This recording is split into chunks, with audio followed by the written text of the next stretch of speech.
Previously, I looked at donations to Republicans and Democrats by people's job title. But this has a problem, which is that people might write very different things for their job title. So someone might write manager and someone else might write management. And that fractures the different job titles in ways that are very hard to put back together again.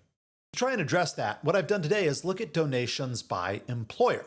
So if you're a manager or in management, but you work for Walmart, then Walmart is your employer. And my thinking is that that will better group people with similar employers.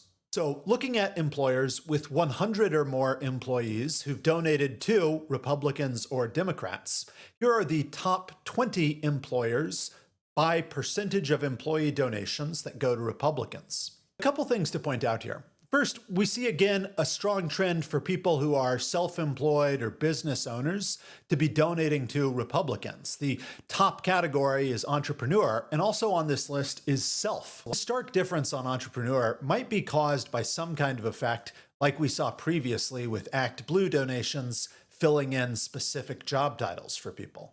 That is, there may be some Republican group that's collecting donations and automatically filling in the forms for donators, and it might use a word like entrepreneur, which perhaps people would be unlikely to use to describe themselves. And if that was happening through something like WinRed, the Republicans' version of ActBlue, a super PAC to collect and distribute donations, that might explain why the difference is so strong. I haven't seen any evidence of that, I'm just speculating.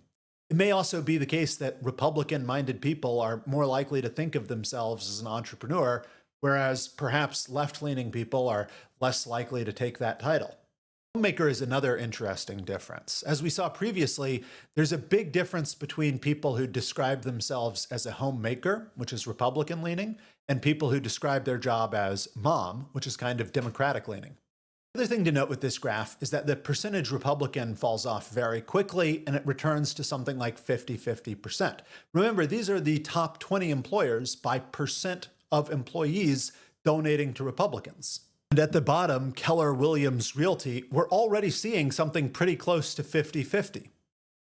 And that's a stark difference with the top 20 employers by percentage of employees donating to Democrats. Here's that list. My two takeaways here are that we've got a lot of universities. Brown, New Mexico, Yale, University Delaware, California, Indiana University, Michigan State, and so on. They're almost all universities. My other takeaway is that there's a lot less diversity, for lack of a better word, in the Democratic donators. That is, in this top 20 list, almost all of the donations are going to Democrats. And that's really different from the Republican list. Even by the 20th place, Columbia, we're still seeing almost all of the donations going to Democrats. Finally, I just want to caveat this by saying it's still a work in progress. I'm still working to polish and prepare and present the FEC data. It's possible I've made some kind of mistake here. Through the link in my profile, you can find my notes where I explain how I got this data, how I've prepared it, and how I'm presenting it. And I'll share links to the Python notebooks I used to actually generate these graphs. So anyone who's interested can double check me and hopefully point out if I've done anything wrong. As always, I'd love ideas on how to improve or otherwise present this data. Thanks for your time.